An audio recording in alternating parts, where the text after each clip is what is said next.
Despite pleading innocence, the images of Dominique Strauss-Kahn in handcuffs was unbecoming of the leader of the global banking institution.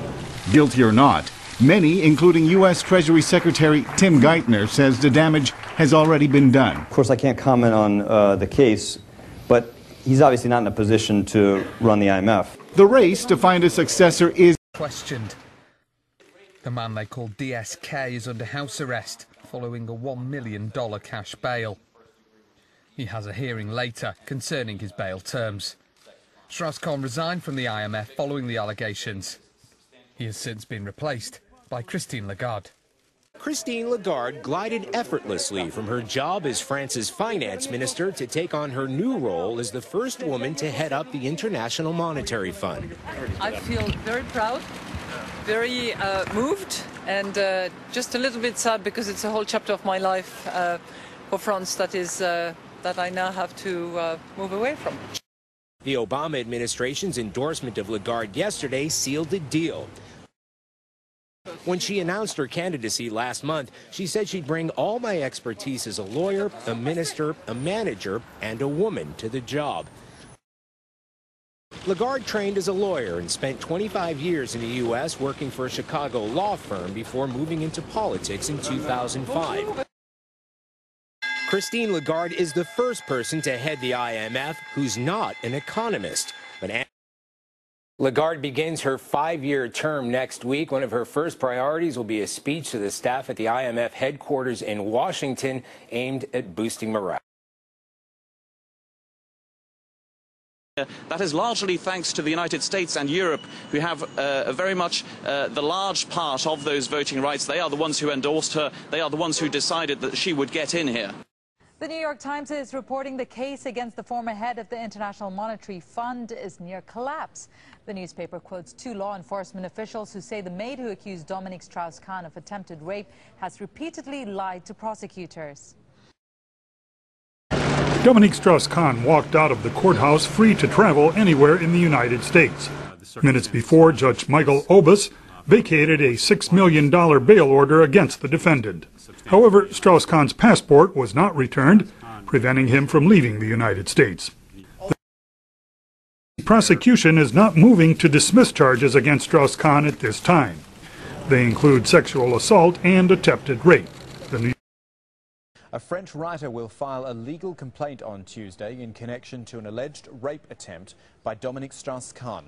The former IMF chief is currently facing charges over an alleged sexual attack on a New York maid. Strauss-Kahn has been released from house arrest after questions were raised about the credibility of his accuser. Enter the latest actor in the increasingly complicated legal saga surrounding Dominique Strauss-Kahn. She is Tristan Banon, a French writer who says the former IMF chief tried to rape her several years ago. Her lawyer filed a legal complaint in Paris on Tuesday, and he said he wouldn't be intimidated by threats from Strauss-Kahn's lawyers to sue Ms. Banon for defamation. I expect that Ms. Tristan Banon be recognized as a victim. I expect that for once in this country, it is not a case of the rights of the powerful opposed to the rights of those who have nothing. The rape allegations in Paris are emerging just as Strauss-Kahn's trial in New York on charges of sexual assault looks on the verge of collapse.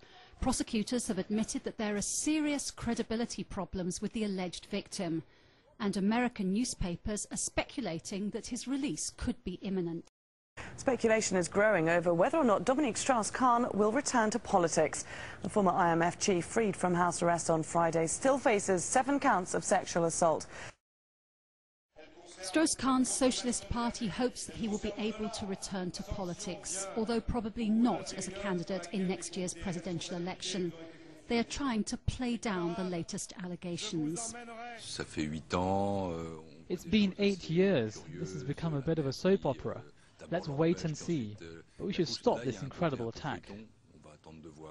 Dominique Strauss-Kahn's political future depends not on the wishes of his party, but on the opinion of French voters. Strauss-Kahn, no sooner have they announced they're going to drop the charges against him, and this woman's reportedly, according to New York Post, New York Times, connected to mafia, reportedly a prostitute. We have minions of the president, Sarkozy, who he was going to run against. He was already 10 points ahead in most polls, admitting that they put out the news of his arrest before he was even arrested, or it was in the news because they, quote, had agents in the hotel. I mean, clearly this is political. A new woman popping up with rape charges. So it looks like they are really after him. I don't know if he's a good guy, a bad guy. I don't like the IMF and globalists, but Dr. Paul Craig Roberts, former editor of the Wall Street Journal, head of policy department of Treasury, father of Reaganomics, you called this really first. I mean, you had the guts to come out and not defend DSK, but say it stunk to high heaven like a field full of dead cows or something. What's really going on here? Well, Alex, we'll never know, but it certainly looks like it's a political thing.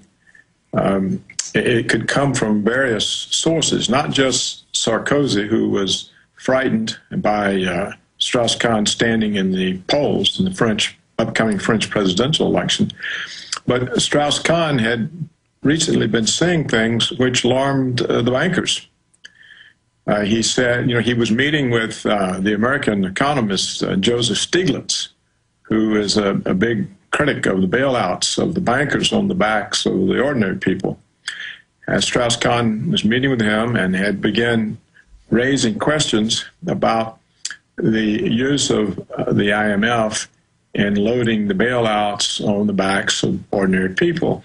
He also said it was necessary to re-regulate the financial system because the deregulation, which was supposed to result in self-regulation, hadn't worked. And he was making other noises that a member of the global ruling class is not supposed to make. And so whether he actually meant them or whether he was saying it in case he decided to run on the socialist ticket for the French presidency, PR for ordinary people, we don't know. But it certainly alarmed the bankers. You see, one of the giveaways is that the New York prosecutor, Cy Vance, put him in solitary confinement in Riker prison on suicide watch until he resigned from the IMF. Then they let him out. Well, if you're a guy, and you see, they did all this before they have even investigated. So they stick him in a notorious prison in solitary confinement on suicide watch. Now, anything can happen to you in those circumstances with those public announcements. And so he promptly resigned from the IMF. Well, there's so many suspicious things about it. It's always, of course, entirely possible that it was all a plot by the hotel maid, prostitute, whatever she was. Afterwards, she may have said, hey, I can really get some money out of this guy, and it could all have been her plot. But it would not explain how Sarkozy's political operatives knew of the arrest before the New York police announced it. It doesn't really explain the fact that the New York police, they essentially raped Strauss-Kahn's reputation, didn't they? The way they treated this, the way they handled it. There's so many the way they doled out details right up front, which they wouldn't normally do to assassinate his character. He was not getting a fair lead up to a trial. He was not getting proper due process, and even if he was guilty, better that one guilty man go free than 10 innocent people go to prison. And I get emails saying, why are you defending Strauss-Kahn?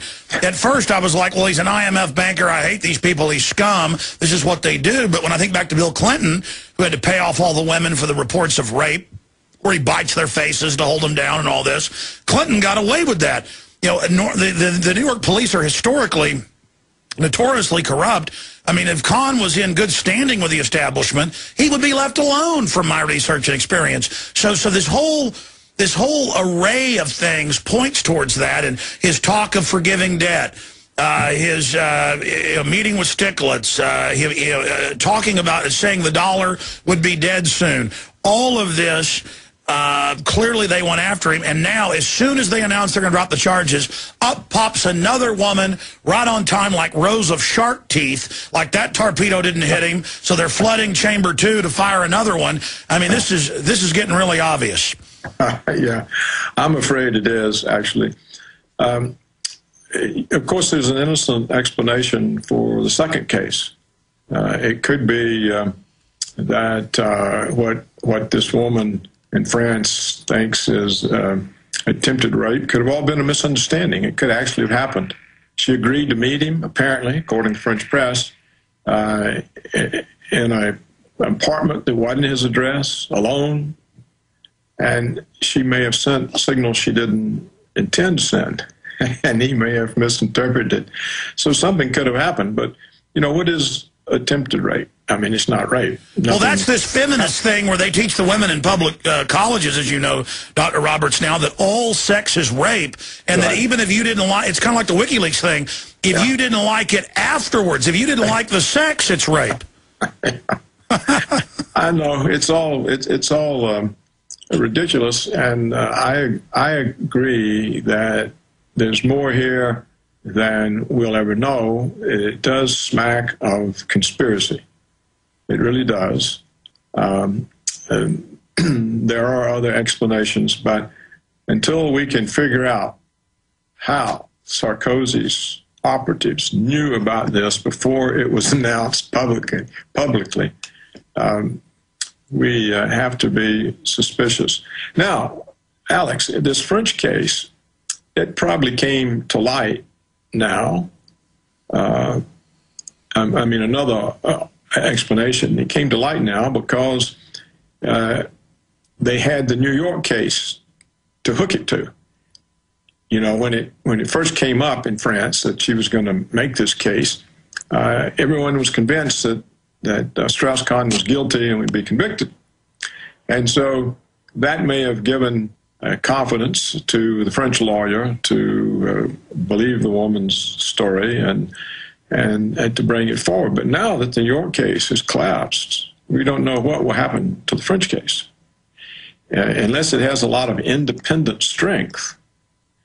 And if it does have, you have to wonder why it's 8 years old before it surfaces as a charge. So I don't think we really know about this, but I certainly agree that a member of the ruling global elite would not be treated this way unless he was perceived as a threat. Well, look at how they let Madoff for a year stay at home and be left alone. We've got upwards of $100 billion stolen. And in every case, I mean, they treat these guys like royalty, even when they're forced to arrest them for something after 11 years of insiders exposing exactly what Bernie Madoff was doing. So the whole thing stinks to high heaven. Now,